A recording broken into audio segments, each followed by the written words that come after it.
No nii, uues kohas uued väljakutsed. Helistas meile siis RMK, et suur mure rippes puudega grillplatsi juures.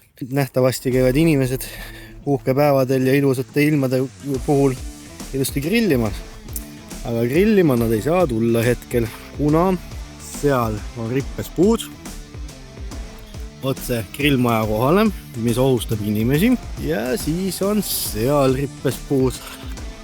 See on nüüd see viimane suurem tuul, mis on teinud nendele puudele nüüd liiga siin.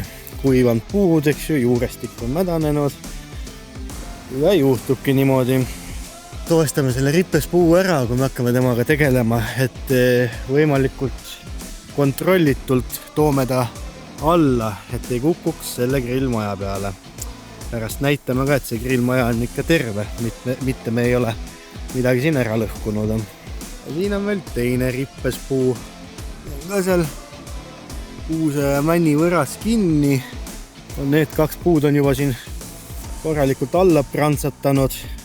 Niimoodi, et lõhkunud selle värske aed, mis sai tehtud. See on nüüd ära lõhutud siin täielikult, et tegemist meil jagub, ütleme niimoodi nüüd. Nii, puu on lahti päästetud. Ilusti seal piduris veel. Ja nüüd proovime ta ootult maa peale tuua. Vaatame, kes jõuab ennem alla, kas puu või tõstuk. Nii ongi see niinimetatud ohtlik puu ootult maa peal. Katus, kõik terve.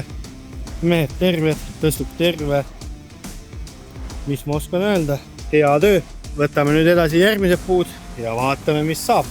Nii, nüüd on nagu imeväel saanud köis paika, millega me julgestame selle rippes oleva puu ära.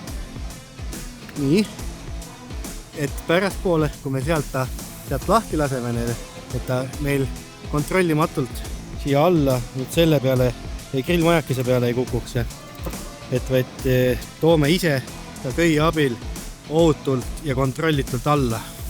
Ja nüüd tuleb järgmine rippes puu ilusti kontrollitult alla, et ei lõhuks seda aeda, mis seal juba katki on. Ja siit ta tuleb rahulikult, tasa ja targu. Ei ole kuhugi kiiret. Ja siit on näha, et kui me oleks teda kontrollimatult lasknud, oleks ta ilusti meil läinud hops ja pikki aeda. Ja sellega oleks probleem tekkinud pärast. Ongi puud maas ja grillmajakesed on päästetud. Kui vajad ka meie abi, siis helista meile. Aitame, kuidas saame, nõu ja jõuga.